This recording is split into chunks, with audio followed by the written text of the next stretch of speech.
High, আজ বানাবো আমি এয়ার ফ্রায়ারে মাছ ভাজা। কারণ এখন আমি তেলটা একটু কম খাচ্ছি, মানে খাওয়ার চেষ্টা করছি। তাই প্রথমবার বানাবো এয়ার ফ্রায়ারে মাছ ভাজা, দেখি কেমন করে হয়। প্রথমে এই মাছটাকে এরকমভাবে নুন হলুদ দিয়ে মাখিয়ে রেখে দিয়েছি। তো এয়ার ফ্রায়ারে ভাজতে গেলে না একটু প্রথমে ওই যেটা সিলিকনের যে বক্স থাকে কিংবা অন্য কিছু যে মেটেরিয়ালের বক্সগুলো থাকে, ওতে এয়ার ফ্রায়ারে মাছটা ভাজা হয়।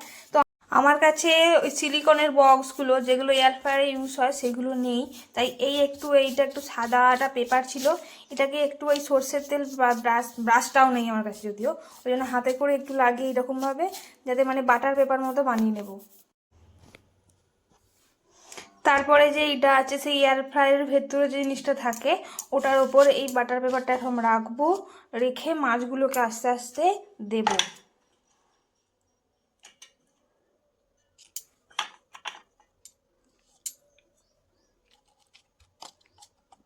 দেওয়ার পর এর ওপরে একটু হালকা হালকা হালকা হালকা তেল দিয়ে দিতে হবে। হালকা একদম না দিলেও হয়, কিন্তু তেলটা না দিলে একদমই মানে কেমন একটা লাগে খেতে।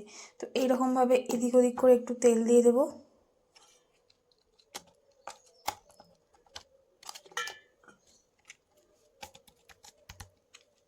দিয়ে দিলাম। এটা একটা মাছের ডিমের বড়া, এটাকেও হালকা উপরে হালকা একদম তেল দিয়ে দিয়েছি, আর বেসন পেঁয়াজ আছে। এবার এই চারটে জিনিসকে আমি এবার ভাজবো। এবার এইটা এয়ার ফ্রায়ারের মধ্যে এরকমভাবে সেট করে দেবো। এবার এটাকে এইরকমভাবে, এরপর এটাকে একটু টাইমটা কমিয়ে 10 মিনিট করব, করে 160 ডিগ্রিতে অন করব। এবার এটাকে হতে দেব।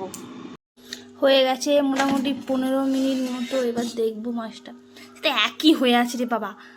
একবার উল্টে দেখি। এবারে দেবো 180 ডিগ্রিতে 10 মিনিটের জন্য। এই যে রেডি আমার মাছ ভাজা। একটু তেল কম ছাড়া হয়েছে, কিন্তু দেখতে বেশ ভালোই লাগছে, মনে হচ্ছে খেতেও ভালোই লাগবে।